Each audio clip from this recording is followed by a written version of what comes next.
Hello, Mrs. Stinnett. This is Maddie, English 4 AC, and I'm going to be doing my IO. So, my thesis is that the desire for power has the ability to override one's morality and cause corruption. Corruption usually begins with the lust and drive for power by an important member in society. Corruption affects all levels of society, and affects people more than we Americans certainly realize, which is what makes it a global issue, in my opinion. My literary work I chose was from when Macbeth was contemplating to kill Duncan, and the non-literary work I chose was a video compilation / ad of Joseph Stalin and a bunch of important quotes about power and corruption. So, for my non-literary work, I did the corruption YouTube video, and I'm just going to sort of decode the video right now. And you can see the effects of absolute government, which during the time that was communism and Joseph Stalin. And we can see that as absolute government increases, that increases corruption, but at the same time it decreases civil liberties. I don't know why I'm nervous.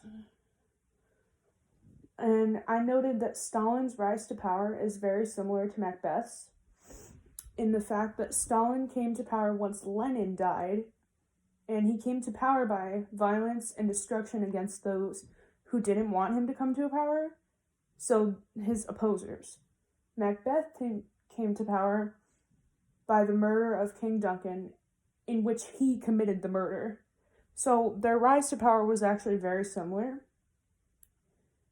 The idea of power and being in control clearly overturned Stalin's moral compass and ended in a corrupt communist society, which relates to my thesis of how lusting for power can physically override your morality and lead to downfall and corruption. Stalin's administration ended in about 20 million violent fatalities, which is proof enough of poor ethics, morals, and excess corruption. One important statement in the video, there was a ton of quotes, but one important one was, "So you lie to yourself to be happy. There's nothing wrong with that. We all do it." This quote is kind of eye-opening and stood out to me because, oh my goodness, I'm nervous. It shows the effects of corruption and its ability to diminish self-identity and to lead to self-deception. The quote adds to the theme that lusting for power and absolute power itself leads to nothing good. In fact, absolute power leads to things that include brainwashing and like a cult-like behavior, as seen in the quote, saying, "We all do it." Saying that we all do it indicates that the whole society is doing it, which leads me to believe that it's kind of like a cult-like behavior.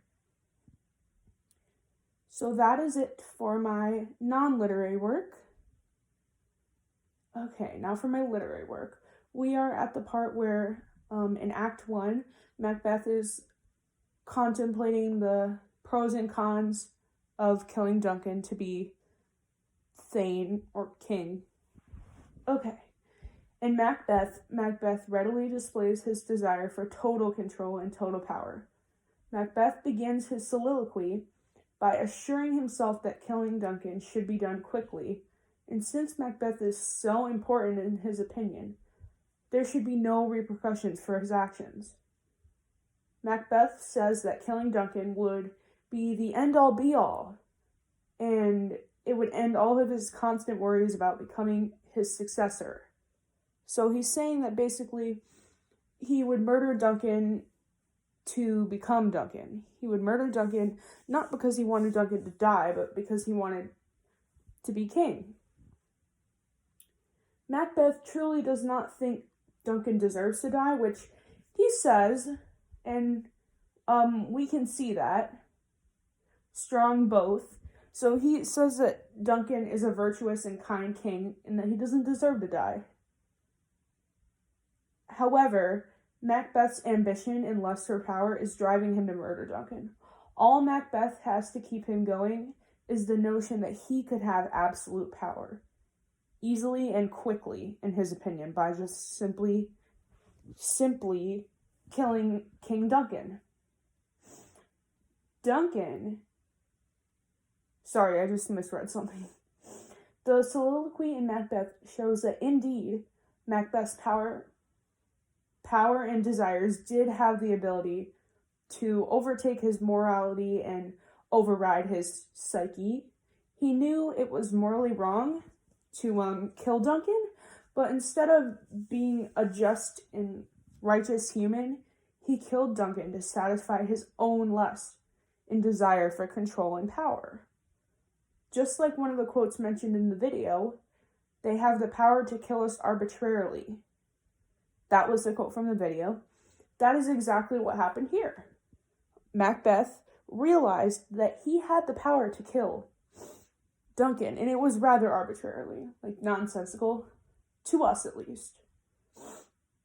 And into decoding Macbeth's soliloquy, we can see that it is heavily focused on language and imagery. One particular word that I thought was important, and I actually didn't know what it meant at first, was a tremel or a tremel. It is restriction of freedom in action. And this was very important diction in the overwhelming theme and global issue of corruption and power, because Macbeth is implying that the assassination of Duncan could end the consequences that Macbeth could face by letting him celebrate being king. So like he could cover up the sadness of killing Duncan by celebrating being king. And that was a very important word, and I think Shakespeare did that purposefully. Overall, throughout history and the plot of Macbeth, it is clear to see that power corrupts and absolute power corrupts absolutely. That was in quotes. The acquisition of power by both Joseph Stalin and Macbeth led to their ethical and physical downfalls. So, why is it important to focus on this global issue and to answer the question of how does the desire for power override one's morality and cause corruption? It is important that we answer and analyze this question for many reasons, because many societies and countries all around the world are faced with the issue of corruption every single day. Some examples of the countries, but are obviously not limited to, are Ecuador, China, Cuba, are all controlled by regimes that are not ethical and not what we would consider free. And some people are skeptical of the actual amount of corruption that occurs in the world every day, but I think us as humans need to realize that it's an actual issue globally that needs to be discussed more. The desire for power is a toxic desire because oftentimes, as seen in the non-literary video and in Macbeth, when one is given power, the only thing to do with absolute power is to create vicious cycles of violence and negativity. Oftentimes, these vicious cycles lead to one's downfall. Thank you. Bye.